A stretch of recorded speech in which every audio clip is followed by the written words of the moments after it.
Yeah, and I think the biggest thing I've heard from everybody as I've talked to has been the level of control that people have in the franchise mode now. It feels like there's a depth to this game that maybe wasn't there in years past. What's the feature you're looking at, whether it's in franchise or whether it's in the game as a whole, that you're really excited for people to get to play with? You know, it's funny because I look at the game as a whole and I see things everywhere that I'm like super excited about. So on the gameplay side, it's kind of simplistic in a way, but it's the no catches and the drop catches and actually having true drop catches and not having that, we used to call it holding the baby, right?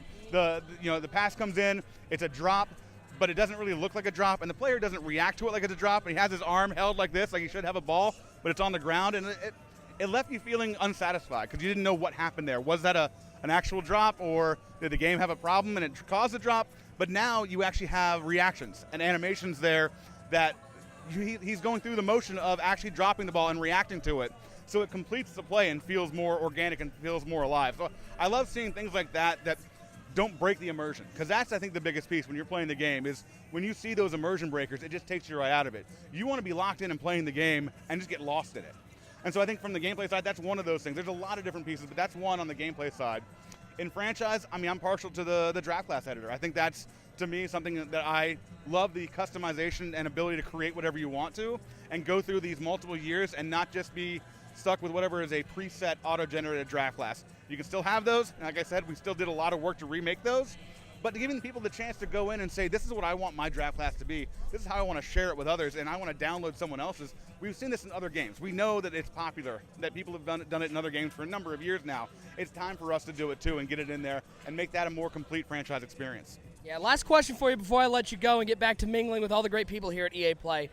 I think one of the most interesting things that I've been able to learn about is sort of the timeline of this game as it goes from when the last game comes out, you really start working on the next game. EA Play is this week. The game's coming out first week of August. Is there still a lot of work to be done up until August, or is the game that we're playing here pretty much what you're going to see once that game comes out in August? You know, so I've been working at Tiburon 18 years now, so I've seen a lot of the changes in game development. When I first started, yeah, what you shipped was what it was. And you know, good luck if you had some issues, you were going to wait a year before those got fixed. And now we're in a world where, with live development and with more of a, kind of a service type aspect, you're seeing updates throughout the year that what we launch isn't always where we're going to end up, because we're going to add more things along the way, be it, daily content in Ultimate Team, or be it weekly roster updates or weekly commentary updates, or other things like new features that we might be patching in, or new updates to different things like we've never done before. We're actually, now that we're on Frostbite and where we are in this day and age, we're looking at making expansions and new things into the game that we previously would have never touched. So that's an exciting part for me, is like, it's never done. So you're always looking at, okay, it's never done for this year, but how can we also work on this year and make this year the best it can be, even post-launch, and also dedicate all the time you need to for next year's game? Because that's the other part, is that next year's launch, that's not going to move. That's always going to be that date. So you're trying to work on how much you can get done this year and how great you can make this year's game and support this year's game, while also not taking away from what you're going to do the next year. So I think that's the fun balance that we go through every year, is how do you satisfy both sides? And so some years we do better than other years, but that's always the goal, is how do we satisfy both? And no doubt, they've got a great team working here at EA. I really implore everybody, give Madden 19 a check out, because I've gotten to play a little bit of it, and it looks like it's going to be a fun game.